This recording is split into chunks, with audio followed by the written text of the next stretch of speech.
연방검찰이 아담스 시장과 한국 정부와의 관계를 수사 중인 것으로 밝혀져 충격을 주고 있습니다. 바이든 대통령이 오늘 유엔 총회에서 임기 마지막 고별 연설을 했습니다. 3선에 도전하는 엘렌박 뉴저지주 하원 의원이 후원 행사를 갖고 한인 사회의 지지를 당부했습니다.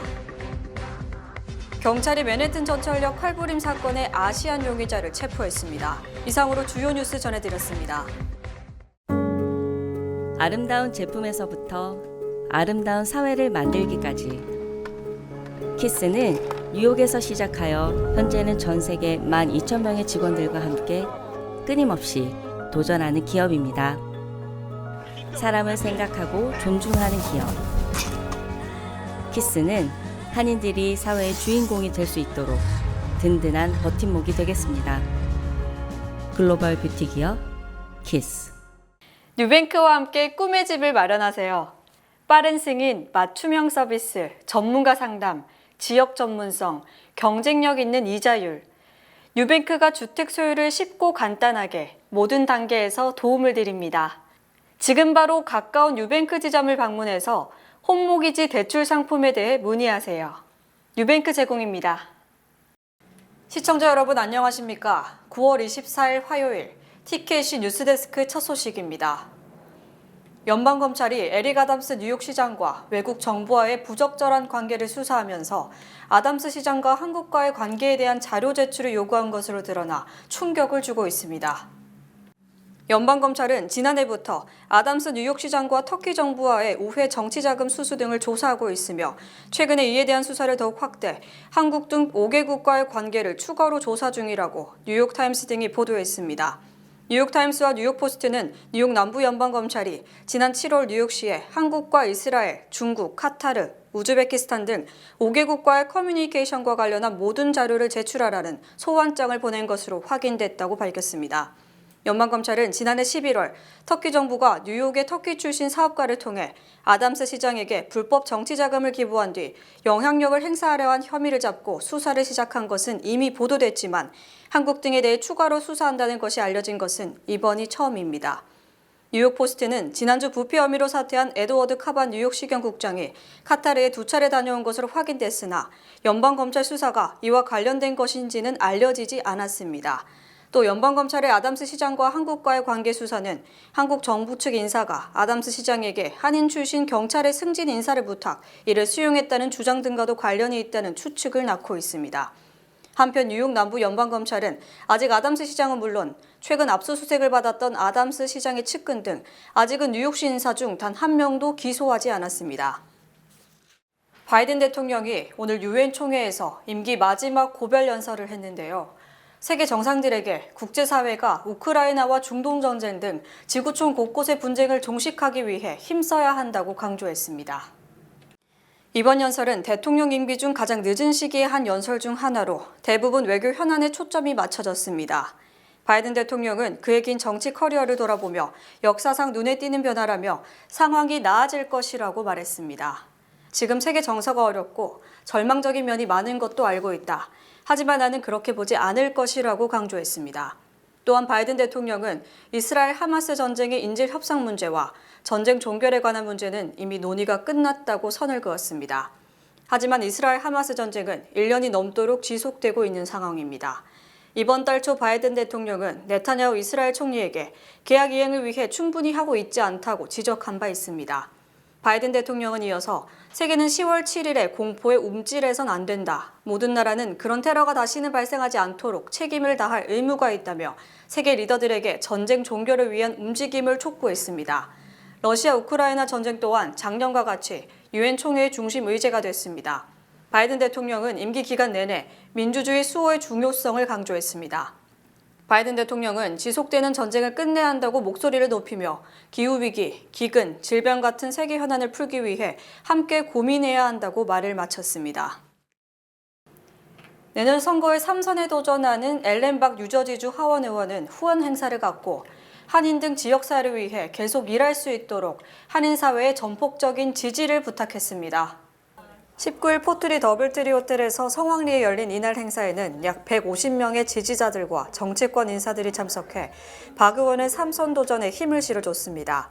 북부 뉴저지 한인 밀집타운들로 이뤄진 주의회 37선구구를 대표하는 박 의원은 한인사회 없이는 저 역시도 없다는 사실을 잘 알고 있다. 항상 주민 곁에서 도움을 제공하는 주 하원 의원이 되겠다며 지지를 호소했습니다. 올 초부터 주 하원 법사위원장으로 활동하고 있는 박 의원은 최근 한인사회 내 안타까운 사건들이 발생했는데 드러나지는 않지만 법사위원장으로서 조속한 조사 결과와 주민들을 보호할 수 있는 법안을 마련하는 데 힘쓰고 있다고 설명했습니다. 법대에서 많이 지금 열심히 일하고 있고 그리고 지금 사건도 여기 뉴저지 많이 생겼는데 그런 사건에서도 through the judiciary 그거를 좀 더 빨리 그 리저트를 해달라고 법으로 지금 만들고 있어요. 특히 이날 박 의원은 지난 17일 백악관에서 최초로 개최된 추석 행사에 다녀온 소감을 소개하며 현재 백악관의 많은 한인들이 주요 직책을 맡고 있다며 그만큼 민주당이 한인 커뮤니티를 중요하게 생각하고 있다고 말했습니다. 그러면서 다가오는 11월 본선거에서 한인 유권자들이 투표 참여에 힘쓸 뿐 아니라 민주당인 카말라 해리스 팀월드 팀을 위한 소중한 한 표를 행사해 줄 것을 당부했습니다. 처음으로 화이트하우스에서 추석 행사를 했는데 진짜 그때 너무 가서 감정이 이렇게 와서 너무 우리가 있다 됐다 우리 한국 사람들을 요새 인정해준다 그런 걸 느끼고 그리고 이제부터는 더 힘세서 더 좋게 더 크게 활동한다 그런 걸 많이 느꼈어요. 그래서 꼭 이번에 11월 달 가서 투표해줘야 돼요. 박 의원은 임기 동안 뉴저지 김치의 날과 설날 기념일 지정 등 한인 관련 입법 조치를 이끌어내고 취임 이후 매년 한인 비영리 기관들이 주정부 지원금을 받을 수 있게 노력했다는 평가를 받고 있습니다. 박 의원은 내년 6월에 치러지는 민주당 예비선거에 많은 도전자가 나올 수 있다며 한인 등 지역사회를 위해 계속 일할 수 있도록 많은 유권자의 관심과 지지가 꼭 필요하다고 강조했습니다. 지난 20일 발생한 맨해튼 전철역 칼부림 사건 용의자를 경찰이 체포했습니다. 사건은 20일 저녁 9시쯤 14가 스트릿과 이스트빌리지 A 애비뉴의 L 전철역 입구에서 발생했다고 경찰은 전했습니다. 29세 아시안 남성은 계단을 내려가던 중 용의자와 실수로 부딪혔고 언쟁이 시작됐습니다. 언쟁은 점차 과열됐고 용의자 남성이 칼을 꺼내들어 달아나는 피해자의 등을 향해 찔렀습니다. 피해자는 병원으로 옮겨져 회복 중인 것으로 나타났습니다. 경찰은 23일 저녁 용의자를 체포하기 전 약 3일간 용의자 수배에 나섰던 것으로 드러났습니다. 용의자는 27세 남성 레이몬드 곽으로 1, 2급 폭행과 무기 소지 혐의로 기소됐습니다. 에릭 아담스 뉴욕시장은 과거 거리를 깨끗이 하고 더 많은 경찰관을 배치하겠다고 약속한 바 있습니다. 이는 실제로 효과가 있었던 것으로 나타났습니다. 전철역 인근에서 스낵샵을 운영 중인 조아킨 피넬라는 경찰이 순찰을 돌 때 범죄가 줄어든다며 우리 모두의 안전을 위해선 더 많은 경찰이 필요하다고 말했습니다. 뉴욕주 정부가 90억 달러에 달하는 홈케어 사업을 단 한 개 회사에 독점적으로 위탁하는 계약을 추진 중에 있습니다. 특히 논란이 제기되는 가운데 일부에서는 비리 의혹이 짙다며 강력하게 반발하고 있습니다. 뉴욕주 정부는 현재 700여 개 민간 회사와 계약, 홈케어 사업을 진행하고 있으나 호콜주 정부는 이를 단 한 개 회사와 계약, 홈케어 사업 일체를 위임하는 방안을 추진하고 있습니다. 이에 대해 뉴욕포스트는 10여 명의 익명의 소식통을 인용, 뉴욕주가 비록 공개 입찰을 통해 계약자를 선정한다고 하지만 실제로는 퍼블릭 파트너스 유한회사가 사실상 낙찰자로 결정돼 있다고 보도했습니다. 호콜 주지사는 뉴욕주 세금 낭비를 막고 보험 사기를 막기 위해 한 개 회사의 모든 일을 전담시킬 것이라고 주장하지만 홈케어 사업자 700개 회사의 연합체는 호콜 주정부의 이 같은 시책은 암실에서 진행되는 부정부패라고 비판했습니다. 뉴욕주와 계약을 추진 중인 퍼블릭 파트너스 유한회사는 펜실베니아주에서 홈케어 사업을 대리해왔으나 이미 지난 2013년 주 정부 감사에서 부정행위 등이 적발된 것으로 드러났습니다. 또 퍼블릭 파트너스는 펜실베니아주의 홈케어 관련 노동자 2만여 명으로부터 집단 소송을 당한 것으로 확인됐고 뉴저지, 워싱턴, 웨스트 버지니아, 테네시 등에서 홈케어 계약을 해지당한 것으로 조사됐습니다. 하지만 실제 홈케어 서비스를 받는 수혜자 일부는 기존 영세 홈케어 사업자들의 서비스가 부실하다며 퍼블릭 파트너스를 선호한다는 입장을 밝혔습니다. 한인 뉴욕시 의원들이 뉴욕을 방문 중인 광주광역시 시의원들을 시의회에 초청해 이들과 함께 다양한 의제에 대해 논의했습니다. 줄리원 뉴욕시의원을 비롯해 린다이 시의원, 아만다 파리아스 시의회 다수당 대표, 그레이스이 뉴욕주 하원 의원 등은 최은지 부의장을 비롯해 강선훈, 안형주, 김형미, 신정훈, 강한솔 시의원 등 6명의 시의회 방문을 환영했습니다. 대한민국 5대 광역시 중 하나인 강주시의 시의원들을 초청한 줄리원 시의원은 이들과 함께 시청을 둘러보고 스몰 비즈니스, 정부 입찰 사업 계약, 정신건강, 서민주택 등 다양한 의제에 대한 정보를 공유했습니다. 줄리원 시의원은 강주시 의원들을 모시게 돼서 영광이라며 계속해서 한국 정치인들과 교류하길 소망한다고 말했습니다. 파리아스 다수당 대표는 첫 라틴계 뉴욕시의회 다수당 대표로서 덴마크, 타이완, 한국 등 다양한 나라들의 대표단과 만나왔다.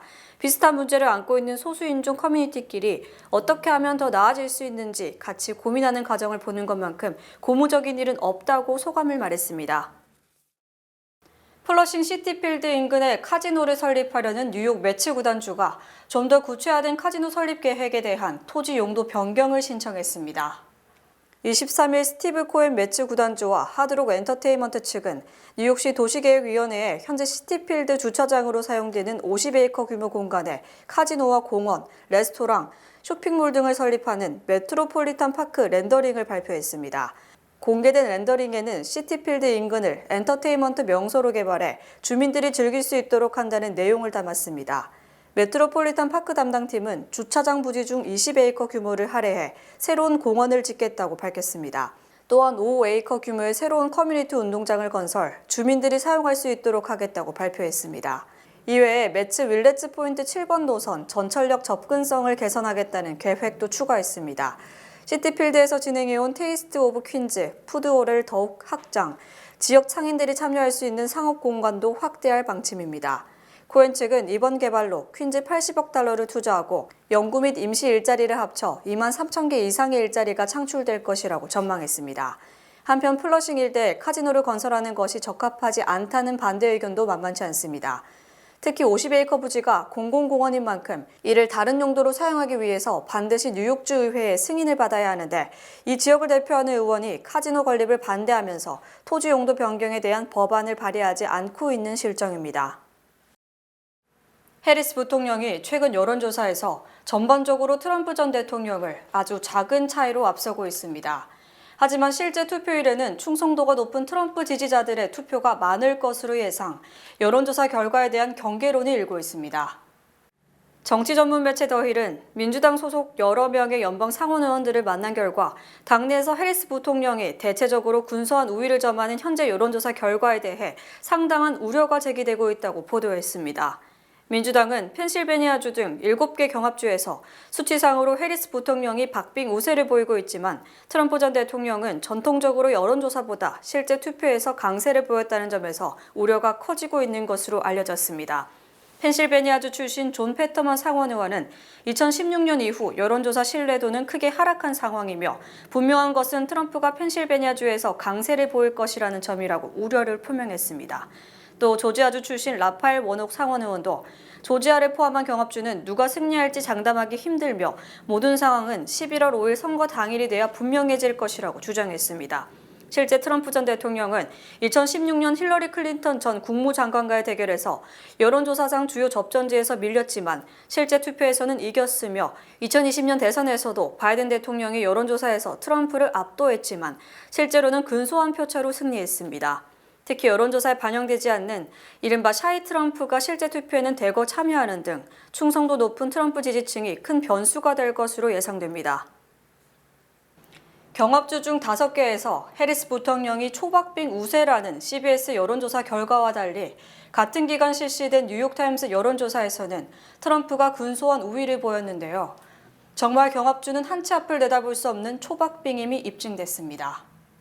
뉴욕타임스는 시에나 칼리지와 공동으로 이른바 남부 선벨트 경합주 여론조사를 실시한 결과 트럼프 전 대통령이 다시 초박빙 우위를 보이는 등 반전에 성공했다고 보도했습니다. 뉴욕타임스가 여론조사를 실시한 시기는 지난 17일부터 21일까지며 조사 지역은 이른바 선벨트, 즉 남부의 아리조나와 조지아, 노스캐롤라이나 등 3개 주입니다. 이 조사에서 아리조나주는 트럼프 전 대통령이 50대 45로 해리스 부통령을 앞섰고 조지아주에서도 49대 45, 노스캐롤라이나주에서 49대 47로 우위를 보이는 등 선벨트 3개 주 모두 해리스를 이겼습니다. 특히 아리조나주는 지난달 같은 조사에서 해리스 부통령이 49대 45로 트럼프를 앞섰으나 이번에는 트럼프 전 대통령이 더 큰 격차로 역전에 성공했습니다. 노스캐롤라이나주는 지난달 해리스 부통령이 49대 46으로 트럼프보다 우세했지만 이번에 역전됐고 노스캐롤라이나는 사실상 공화당 우세 지역으로 분류되므로 아리조나주보다는 충격이 덜합니다.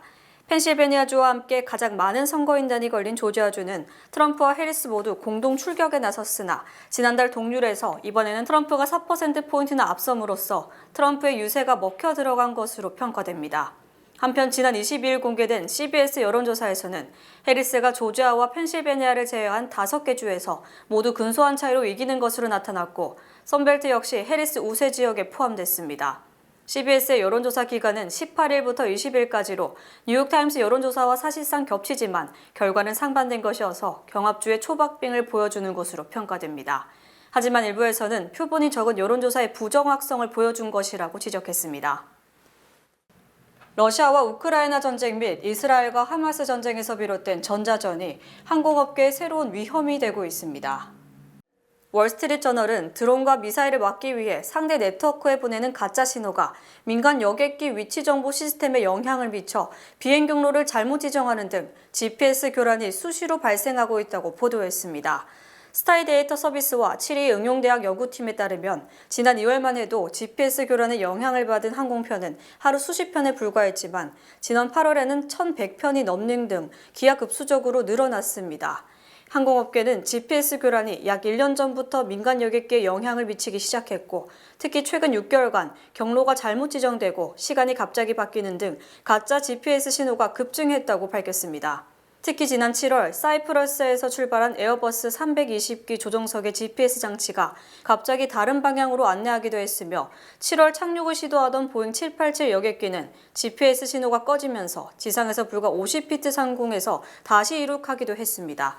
미 항공당국은 GPS 교란은 교전 지역 상공에서 많이 발생하지만 점차 다른 지역으로 확산, 민간 항공기에 영향을 미치고 있으며 다행히 지금까지 미국 여객기에는 큰 위험이 발생하지 않았다고 말했습니다.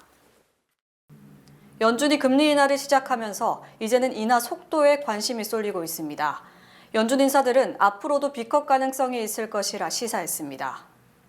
블룸버그 통신에 따르면 연준 내 금리 인하파로 분류되는 오스탄 굴스비 시카고 연방준비은행 총재는 향후 12개월 동안 금리를 중립 수준으로 낮추려면 갈 길이 멀다.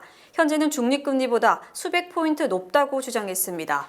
굴스비 총재는 고용 사항과 인플레이션이 모두 양호한 수준이지만 연준이 몇 달 내로 금리를 크게 낮추지 않으면 이 상태가 유지되지 않을 것이라고 강조, 11월에도 0.5%포인트 이상 인하할 수 있음을 내비쳤습니다. 레피얼 보스틱 아틀란타 연방준비은행 총재는 유럽 경제금융센터 세미나에서 현재 기준금리가 중립금리보다 훨씬 높은 수준이라는데 이의를 제기할 사람은 없다. 하지만 연준이 0.5% 넘게 크게 내릴 가능성은 배제해야 한다고 말했습니다. 즉 보스틱 총재는 금리를 앞으로 더 많이 내려야 하지만 속도는 조절해야 한다는 입장을 밝힌 셈입니다. 반면 닐 카시카리 미니애폴리스 연방준비은행 총재는 높은 금리에도 미국 경제가 지속적으로 강세를 보이고 있다. 이는 중립금리가 일반적인 전망보다 더 상승했음을 의미한다고 밝혀 동결되지 느린 인하를 주장했습니다. 또 크리스토퍼 윌러 연준 이사는 올해 내 2차례 회의에서 0.25%씩 내리고 인플레이션이 다시 살아나면 금리 인하는 중단될 수도 있다고 말했습니다. 미주 최대 한인은행에서 이제 아시아계를 대표하는 은행으로 도약하는 희망을 설계하는 전문가들의 은행 Bankers, Experts, Neighbors 뱅크 오브 호프가 지원합니다. 주요 단신 전해드립니다. 뇌물 수수 등의 혐의로 기소돼 연방 사원 의원직을 사퇴한 로버트 매너덴즈 전 의원에 대한 선고 공판이 내년 1월 29일로 확정됐습니다. 팬데믹 중 빌 드블라지오 전 뉴욕시장의 고위 보건 참모로 활동했던 제이 바르마가 방역 기간 중 월스트리트에서 마약과 섹스 파티를 했다는 동영상이 드러나 어제 나스닥 상장 제약회사 수석 부사장직에서 전격 파면됐습니다. 에드워드 카반 뉴욕시경국장, 리사 존버그 뉴욕시 최고 법률 고문, 크리스텐 카우프만 경제개발 관련 부커미셔너 등이 지난주 사퇴한 가운데 어제 애시윈 바사 뉴욕시 보건국장도 사표를 제출하는 등 뉴욕시 고위 간부들이 잇따라 아담스 행정부를 떠나고 있습니다. 연준의 0.5%포인트 금리 인하 이후 T-모바일 등 신용 등급이 높은 우량기업 10개사가 어제 122억 달러 규모의 회사채 발행을 통한 자금 조달에 나서고 있습니다. 지난해 말부터 일단 인력 구조 조정을 하고 있는 GM이 내년 초까지 생산직 근로자 약 1,700명을 더 감원한다고 밝혔습니다. 이로써 GM은 1년간 400명 정도 감원한 것으로 나타났습니다. 뉴뱅크의 김은교 본부장과 윤지훈 플러싱 지점장을 비롯한 직원 10명은 퀸즈 YWCA 사랑의 나눔 박스 봉사에 참여해 햇반, 복숭아캔, 스팸이 담긴 박스 350개를 후원했습니다. 한국의 저출산 고령화가 세계 평균보다 훨씬 급격히 진행되면서 약 50년 뒤에는 인구 2명 중 1명이 65세 이상 노인일 것이란 전망이 나왔습니다. 노년 부양비는 27.4명에서 104.2명으로 가파르게 오를 것으로 전망됩니다. 해리스와 트럼프 캠프는 연방선거관리위원회에 지난달 각각 1억 7,400만 달러, 6,100만 달러를 지출했다고 신고했습니다. 모금액은 해리스가 1억 9천만 달러, 트럼프는 4,500만 달러로 드러났습니다. 날씨 전해드립니다. 수요일인 내일은 비 소식이 있겠습니다. 낮 최고 기온은 68도, 최저 기온은 63도로 조금 쌀쌀하겠습니다. 이제 해가 많이 짧아졌는데요. 해 뜨는 시간과 해 지는 시간 모두 6시 47분 되겠습니다. 이상으로 주간 날씨와 세계 날씨 전해드립니다.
이상으로 9월 24일 화요일 TKC 뉴스데스크 여기서 마치겠습니다.